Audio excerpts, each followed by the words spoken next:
हमारा अगला टॉपिक है Gauss law. Gauss law electrostatics chapter का बहुत ही इम्पोर्टेंट टॉपिक होगा और सबसे पहले मैं इस लॉ का स्टेटमेंट लिखता हूँ, देन आपको एक्सप्लेन भी करूँगा। गॉस लॉ कहता है कि electric flux associated with electric flux associated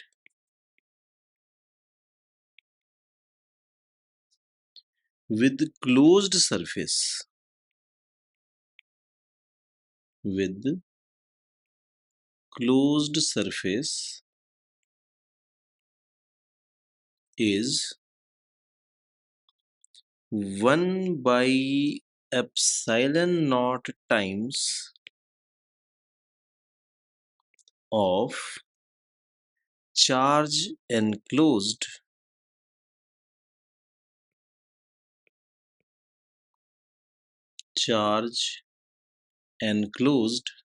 within the surface.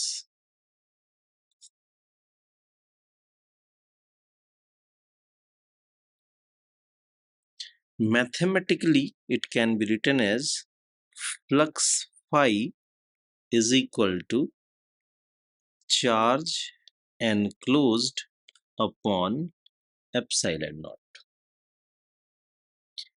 For example हम कोई एक सरफेस लेते हैं, कोई एक रैंडम शेप का लिया मैंने, और इसमें चार्ज का डिस्ट्रीब्यूशन कुछ ऐसा है कि Q1 Q2 minus Q3 minus Q4 plus Q5 इस तरीके से चार्जेज हैं। और आपसे अगर पूछा जाए कि इस क्लोज्ड सरफेस से लिंक्ड टोटल फ्लक्स क्या है, तो according to Gauss law total flux will be equal to charge enclosed, क्या कहता है, charge enclosed divided by epsilon naught, charge enclosed by epsilon naught. so यहाँ पे Q1 Q2 and minus Q3 ये तो enclosed है, कि माइनस Q4 और Q5 enclosed नहीं है, therefore flux phi will be equal to Q1 plus Q2 minus Q3 divided by epsilon naught. तो गॉस लॉ से हमें क्या मिलता है कि अगर चार्ज डिस्ट्रीब्यूशन आपको पता है कि सरफेस के अंदर टोटल चार्ज कितना है, तो आप फ्लक्स फाइंड आउट कर सकते हो। इसके पहले जब आपको फ्लक्स सिखाया गया था, तो आपको बताया गया था कि flux phi is equal to E dot D S, और एज पर रिक्वायरमेंट हमें या तो इंटीग्रेट करना पड़ेगा, या फिर अगर यूनिफॉर्म हो इलेक्ट्रिक फील्ड एंड एंगल भी कांस्टेंट हो, तो सिंपली आप ई ए कॉस थीटा भी यूज कर लेते थे। अब सबसे पहली बात कि गॉस लॉ की क्यों रिक्वायरमेंट है अगर हम फ्लक्स यहां से फाइंड आउट करते थे। मैंने एक क्वेश्चन कराया था जिसमें हेमिस्फेयर इस तरीके से रखा गया था और आपको फ्लक्स फाइंड आउट करना था। मैंने तब समझाया था कि फ्लक्स फाइंड आउट करना काफ़ी कॉम्प्लिकेट होगा, क्योंकि एरिया वेक्टर और इलेक्ट्रिक फील्ड के बीच का एंगल अलग अलग पॉइंट पे अलग अलग है। फिर इस केस में सॉल्व करना मुश्किल होगा, हमने प्रोजेक्शन लेके फाइंड आउट किया था।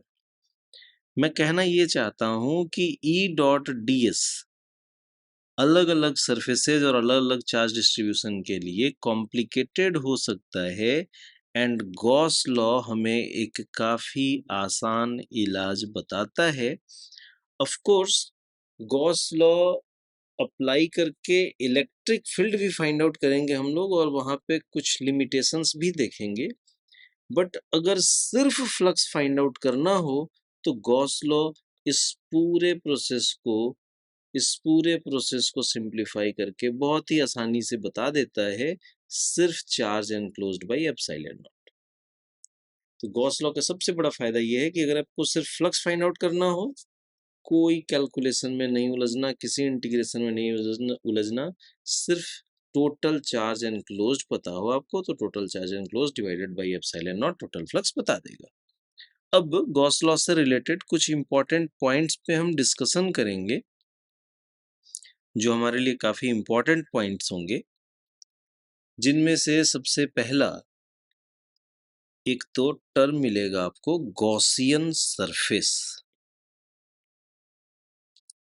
गॉसियन सरफेस के बारे में ज्यादा डिटेल में अभी आगे हम डिस्कस करेंगे जब गॉस लॉ को अप्लाई करेंगे, बट गॉसियन सरफेस नाम से आपको मैं इंट्रोड्यूस कर दूं। गॉसियन सरफेस का मतलब क्या होता है कि ऐसा कोई भी सरफेस जैसे यहाँ पे ये सरफेस है जिसके लिए आप गॉस लॉ अप्लाई करते हो, उस सरफेस को कहते हैं गॉसियन सरफेस। ठीक है, जिस किसी भी सरफेस के लिए आप गॉस लॉ अप्लाई कर रहे हैं वो गॉसियन सरफेस है। दूसरी बात कि अगर कोई चार्ज इस गॉसियन सरफेस के बाहर है, उसका फ्लक्स में नेट कंट्रीब्यूशन 0 होगा।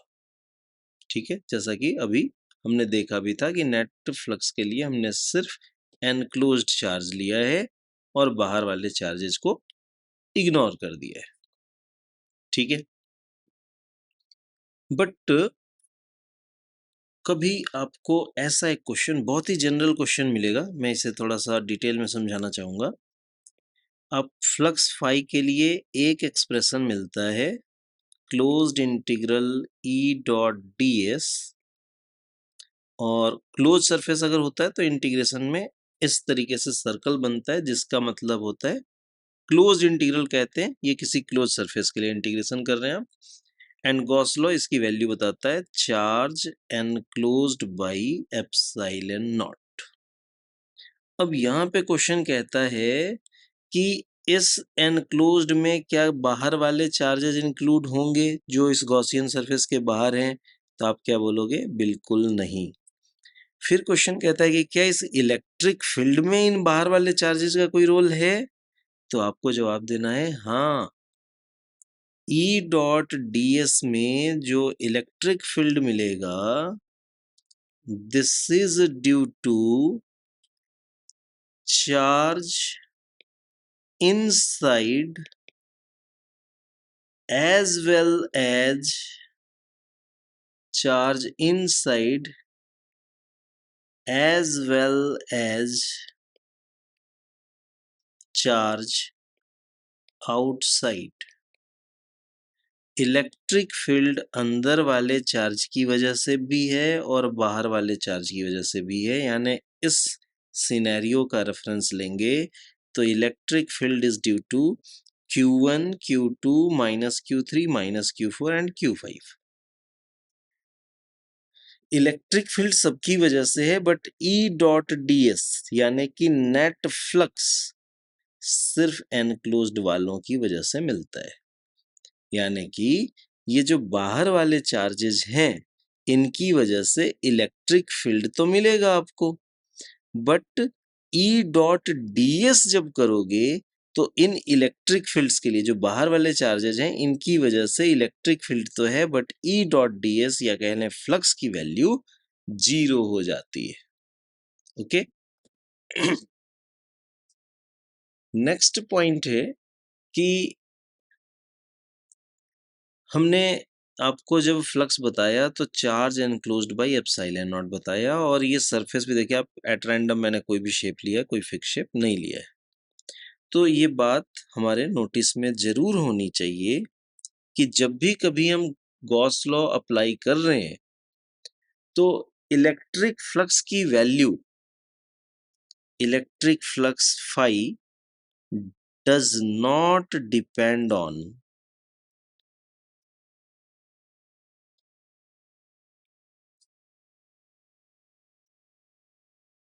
शेप और साइज ऑफ गॉसियन सरफेस। यहीं पे एक और बात कहूं, इट ऑल्सो it is एक second, it is independent of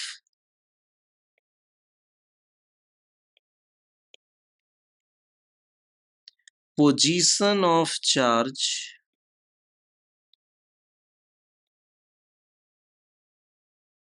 inside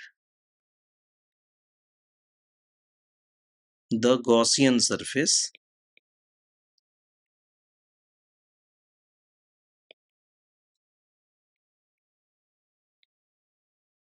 also।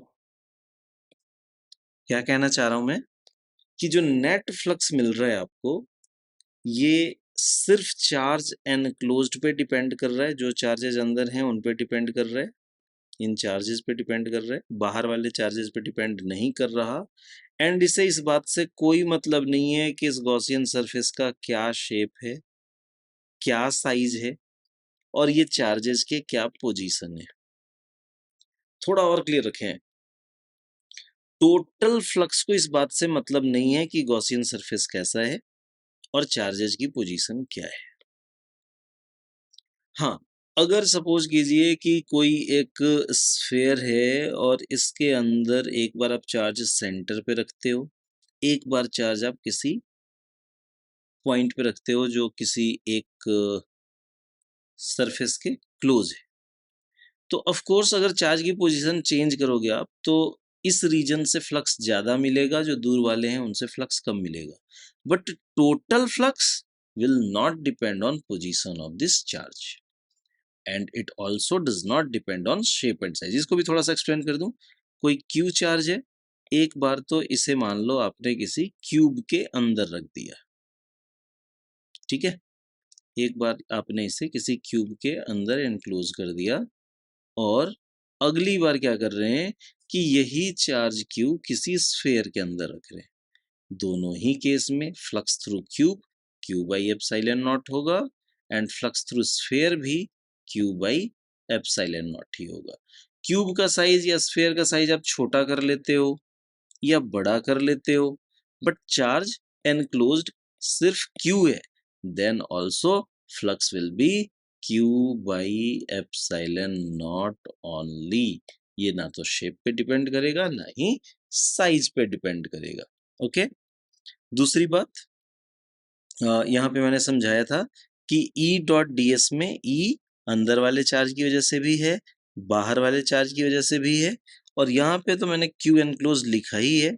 Q enclose का मतलब क्या हो गया, ओनली चार्ज एनक्लोज्ड, ठीक है।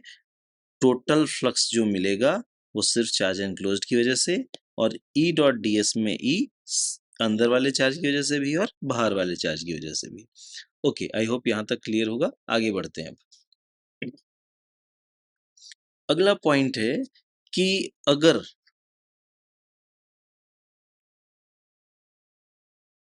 चार्ज पॉजिटिव है तो फ्लक्स भी पॉजिटिव होगा, एंड अगर चार्ज नेगेटिव है, चार्ज का मतलब enclose charge, if enclose charge is negative then flux will be also negative. Okay, next point, अगर फ्लक्स इंक्रीज हो या डिक्रीज हो तो फ्लक्स बेसिकली क्या बताता है, नंबर ऑफ फील्ड लाइंस।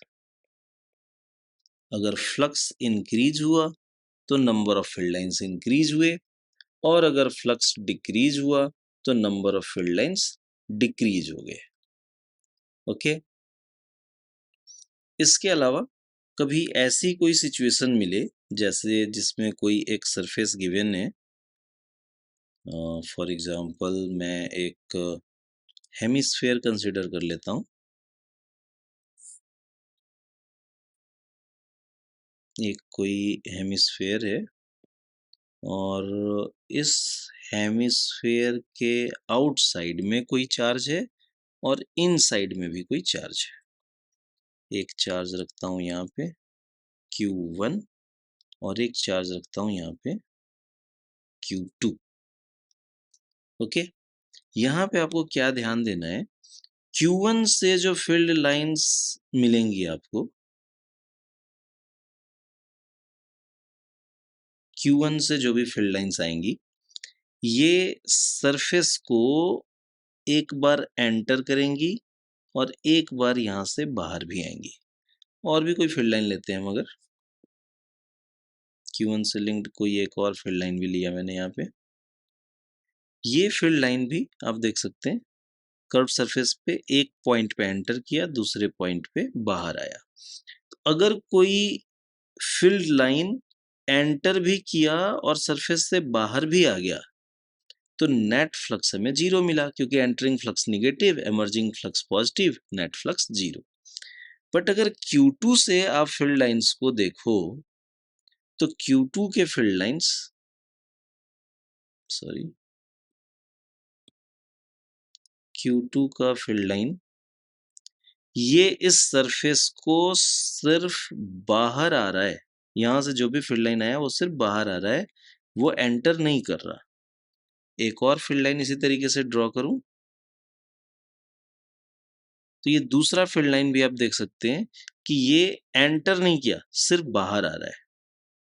तो जो चार्ज अंदर होगा उससे या तो फील्ड लाइन सिर्फ बाहर आ रहा हो, या फिर अगर कोई निगेटिव चार्ज लेंगे तो उस पर फील्ड लाइन सिर्फ एंटर कर रहे होंगे। बट अगर कोई चार्ज बाहर है तो उससे जो भी फील्ड लाइन आएंगी वो एंटर भी करेंगी और एमर्ज भी करेंगी। तो इसका मतलब ये हुआ कि जो चार्ज बाहर होगा उससे नेट फ्लक्स नहीं मिलेगा, जितना एंटर किया उतना बाहर भी आ गया, नेट 0। जबकि जो चार्ज अंदर है उससे फील्ड लाइन या तो सिर्फ बाहर आ रही होंगी, या फिर निगेटिव चार्ज के लिए सिर्फ अंदर आ रही होंगी, और इसलिए अंदर लाई करने वाले चार्जेस की वजह से ही सिर्फ हमें फ्लक्स मिलता है। ओके, इसके अलावा बोर्ड एग्जाम में या जनरली स्कूल्स में एक बड़ा जनरल सा क्वेश्चन पूछा जाता है गॉस लॉ से रिलेटेड। कहते हैं कि क्या आप कूलम्ब्स लॉ से गॉस लॉ को डिराइव कर सकते हो? तो इस क्वेश्चन का जो एक्सप्लेनेशन होगा, हाँ जी, बिल्कुल डिराइव कर सकते हैं। Gauss law can be derived from Coulomb's law. हालांकि फिजिक्स में हम ये कहते हैं कि किसी भी लॉ को डिराइव नहीं किया जा सकता, बट ये स्कूल लेवल पे मोस्टली ऐसा क्वेश्चन पूछा जाता है, तो मैं इस क्वेश्चन को भी एक्सप्लेन कर देता हूँ। हालांकि मैं इस क्वेश्चन को बहुत स्टैंडर्ड क्वेश्चन नहीं मानता। एनीवेज, सो यहाँ पे हमें गॉस लॉ को डिराइव करना है फ्रॉम कूलम्ब्स लॉ। बेहतर वर्ड होगा कि गॉस लॉ और कूलम्ब्स लॉ को रिलेट कर सकते हैं। डिराइव करना कहना थोड़ा सा गड़बड़ होता है। ओके, तो यहाँ पे हम क्या करते हैं कि कोई एक स्फेरिकल सरफेस ले लेते हैं, और इस स्फेरिकल सरफेस के सेंटर पे कोई एक चार्ज Q मान लेते हैं, Q। अब अकॉर्डिंग टू कूलम्ब्स लॉ, अगर हमें फ्लक्स फाइंड आउट करना हो, तो flux phi can be given as flux phi is equal to E dot A। ये तो फॉर्मूला है फ्लक्स का। और अगर इसे हम कूलम्ब्स लॉ के हेल्प से फाइंड आउट करना चाहें, तो यहाँ पे हमें क्या मिलेगा कि इस चार्ज से निकलने वाले फील्ड लाइंस, आपको पता है कि किसी पॉइंट चार्ज की वजह से फील्ड लाइंस रेडियली आउटवर्ड होते हैं। तो एट रैंडम मैं कुछ फील्ड लाइंस ड्रॉ कर रहा हूँ यहाँ पे, और इन फील्ड लाइंस के लिए अगर आप चेक करेंगे तो आपको क्या मिलेगा, किसी भी पॉइंट पे आप अगर फील्ड लाइंस के लिए चेक करेंगे तो आपको बड़ी आसानी से दिखेगा कि, सॉरी, ये एरिया वेक्टर और इलेक्ट्रिक फील्ड लाइन, इस पॉइंट पे अगर मैं चेक करूं, एरिया वेक्टर और इलेक्ट्रिक फील्ड, किसी भी पॉइंट पे चेक करेंगे, एरिया वेक्टर और इलेक्ट्रिक फील्ड का डायरेक्शन सेम होगा। मतलब कि इस स्फेयर के लिए ई डॉट डी एस किसी भी पॉइंट पे आप चेक करोगे तो यहाँ पे थीटा की वैल्यू 0 डिग्री ही मिलेगी एंड हेंस हम क्या कह सकते हैं कि ई डॉट ए में E A cos 0। Now flux phi is equal to Coulomb's law के अकॉर्डिंग ये सारे अगर इक्वल डिस्टेंस पे हैं, स्फीयर की रेडियस हम कंसीडर कर लेते हैं आर और चार्ज स्फीयर के सेंटर पे रखा गया है, तो E की वैल्यू होगी कूलम्स लॉ के according 1/4 pi epsilon naught Q by R square और एरिया का मतलब स्फीयर का surface area that will be equal to 4 pi are square. Cos 0 की वैल्यू तो 1 होती है। सो यहाँ पे देखेंगे क्या टर्म कैंसल आउट हो सकते हैं, 4 pi and 4 pi, are square and r square. Okay, so हमें फ्लक्स फाई कितना मिला, Q divided by epsilon naught, Q divided by epsilon naught. और सेम रिजल्ट हमें गॉस लॉ से मिलता है। सो यहाँ पे कह सकते हैं कि कूलम्स लॉ को हमने गॉस लॉ को हमने डिराइव किया फ्रॉम कूलम्स लॉ। हालांकि बेहतर वर्ड होना चाहिए था कि हमने गॉस लॉ को कूलम्स लॉ से रिलेट किया, या यूं कह सकते हैं कि कूलम्स लॉ से जो रिजल्ट मिलता है और गॉस लॉ से जो रिजल्ट मिलता है ये दोनों एक दूसरे को सपोर्ट करते हैं। एनीवेज, यहाँ पे एक और क्वेश्चन बनता है जो स्कूल एग्जाम्स में भी आ सकता है या मेनली कॉम्पिटिटिव एग्जाम के पॉइंट ऑफ व्यू से भी इम्पोर्टेंट होता है। और ये क्वेश्चन कहता है कि अगर कूलम्स लॉ जो इनवर्स स्क्वायर लॉ है, इनवर्स स्क्वायर लॉ का मतलब मैं क्या कहना चाह रहा हूं कि कूलम्स लॉ में आपको मिलता है force F is equal to K Q1 Q2 by R square. तो क्वेश्चन कहता है कि अगर अगर मतलब ये थ्योरी में चेंज करना चाह रहा है, एक्चुअल में तो कूलम्स लॉ ऐसा कुछ बताता है, बट कहता है कि अगर कूलम्स लॉ ये इनवर्स स्क्वायर लॉ को फॉलो ना करे, अगर Coulomb's law inverse square law ना हो तो क्या उस केस में भी गॉस लॉ का फॉर्मेट सेम रहेगा या चेंज हो जाएगा, या फिर क्या ये फॉर्मूला वैलिड रहेगा या नहीं रहेगा। इस तरीके से क्वेश्चन आपसे पूछा जा सकता है, पूछा भी गया है पहले। तो इसे समझने के लिए एक केस ले लेते हैं हम कि अगर कुछ ऐसा हो, कूलम्स लॉ में कोई चेंज मिले और ये force inversely proportional to R square की बजाय इनवर्सली प्रोपोर्शनल टू आर हो जाए या आर क्यूब हो जाए, या कोई भी चेंज क्वेश्चन कह सकता है। मैंने एक एग्जांपल लिया कि अगर force inversely proportional to R हो जाए, इफ ऐसा हो, देन जब आप सॉल्व करोगे तो यहाँ पे आपको क्या दिखेगा, ई में यहाँ पे आर स्क्वायर की जगह आर दिखेगा, क्योंकि अगर force inversely proportional to R है तो इलेक्ट्रिक फील्ड भी के क्यू बाई आर होगा। और यहाँ पे आर स्क्वायर की जगह सिंपली आर हो, एरिया में तो आर स्क्वायर ही मिलेगा, so r square by r will be r. तो यहाँ पे आप हमें क्या दिखेगा कि देन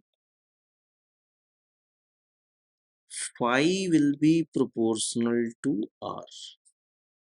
फ्लक्स रेडियस पे डिपेंड करेगा, या दूसरे टर्म्स में बोलें तो flux will depend on shape and size, then phi will be directly proportional to r and it means flux phi will depend on shape and size।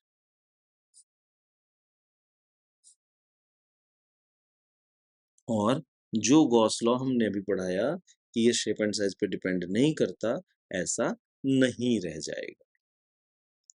दूसरी एक और क्वेश्चन बनती है इसी टॉपिक पे बेस्ड, उसे भी जरूर मैं डिस्कस करना चाहूंगा ये क्वेश्चन कहता है कि हमें पता है कि कूलम्ब्स लॉ और न्यूटन्स लॉ ऑफ ग्रेविटेशन दोनों एक जैसे होते हैं। तो क्या न्यूटन्स लॉ ऑफ ग्रेविटेशन में भी कोई गॉस लॉ जैसी चीज मिल सकती है? तो यहाँ पे हम दोनों फोर्सेस को कंपेयर करें, हमें पता है gravitational force is given as G m1 m2 by R square and electrostatic force में हमें मिलता है 1/4 pi epsilon naught Q1 Q2 by R square. अब अगर हमें इलेक्ट्रोस्टैटिक्स की तरह ग्रेविटेशनल फोर्स के लिए भी गॉस लॉ जैसा कोई लॉ फाइंड आउट करना हो, तो ग्रेविटेशनल फोर्स में ये लॉ कैसा दिखना चाहिए? सबसे पहले इलेक्ट्रोस्टैटिक्स की बात करूं मैं, यहाँ पे हमें क्या मिला है? यहाँ पे हमें मिलता है E dot D S is equal to charge enclosed by epsilon naught. तो सिमिलरली अगर ग्रेविटेशन में सेम लॉ अप्लाई करना चाहें, ये ग्रेविटेशन में अप्लाई करना चाहें, तो ग्रेविटेशन में रिजल्ट कैसा दिखना चाहिए? E की जगह electric field due to gravitation लेंगे dot D s, E dot D s जो नेट फ्लक्स बताता है, और फ्लक्स में अब हमें क्या करना है? 1/एप्सिलॉन नॉट हमने यूज किया है, यहाँ पे देखिए 1/एप्सिलॉन नॉट। तो थोड़ी सी कैलकुलेशन कर लेते हैं यहाँ पे हम। अगर 1/4 पाई एप्सिलॉन नॉट की जगह जी है, तो 1/एप्सिलॉन नॉट की जगह क्या होना चाहिए? 4 पाई जी।